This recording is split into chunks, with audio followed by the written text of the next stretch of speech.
Hi, I'm Edrye, part of the staff at North Decatur, and I invite you to join me as we are walking through the book of Acts and have come to the 5th chapter and really have some stuff to struggle with.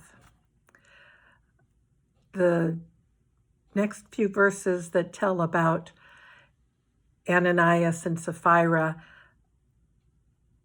set the stage for how we all live in community and what happens when we tell the truth and what happens when we give something our all. Sapphira is the first woman named in Acts, except for Mary, the mother of Jesus.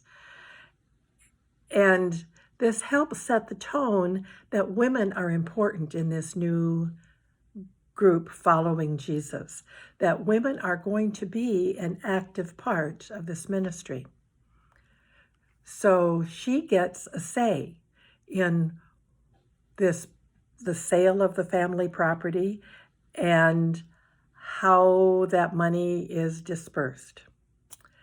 And several times in the book of Acts, we read that people are selling their possessions or their property and bringing it to the feet of the apostles, assuming and trusting that the apostles are going to distribute these funds, so if anybody has a need, it will be met. Sounds good to me. This may have been more aspirational than literal,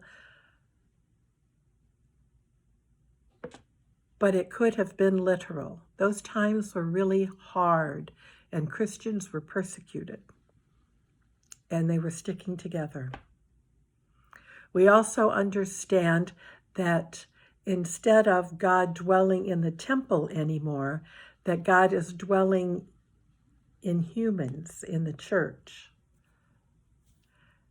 And that means this gift of community, this gift of church, is godly and not something to be trifled with.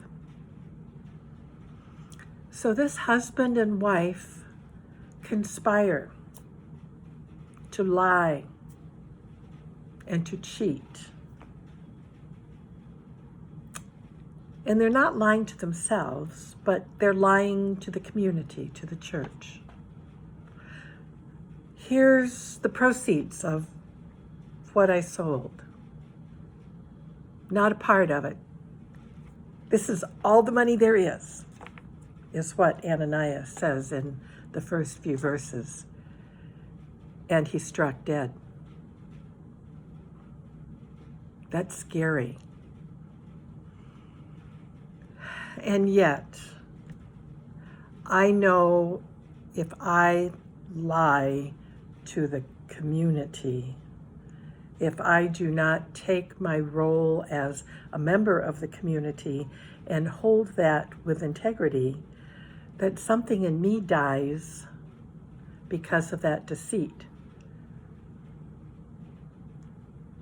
I have to take that really seriously.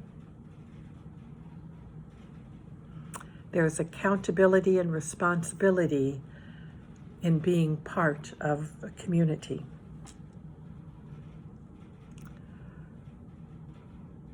This isn't just about money, though, and in this time of a virus and this time of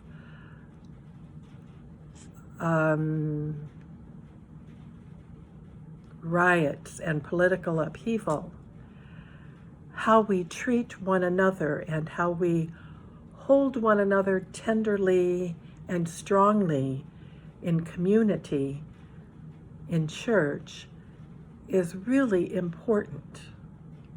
It is part of our faith tradition and part of our faith future.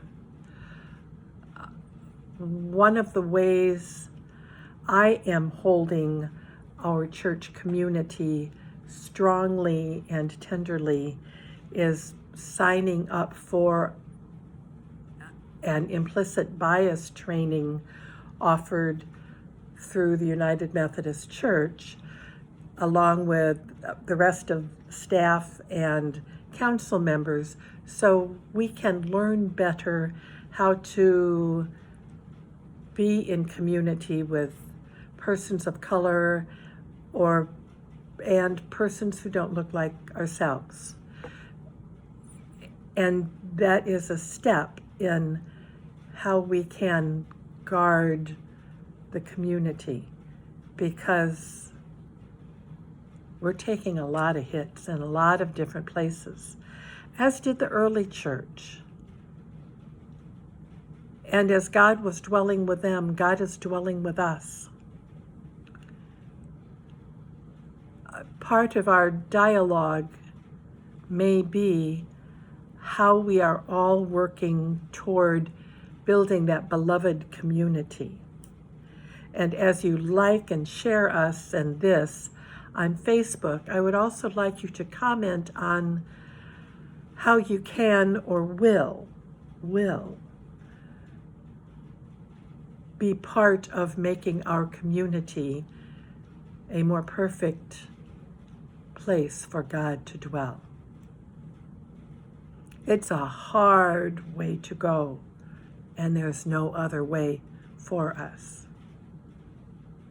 Be well, be strong, be courageous. Amen.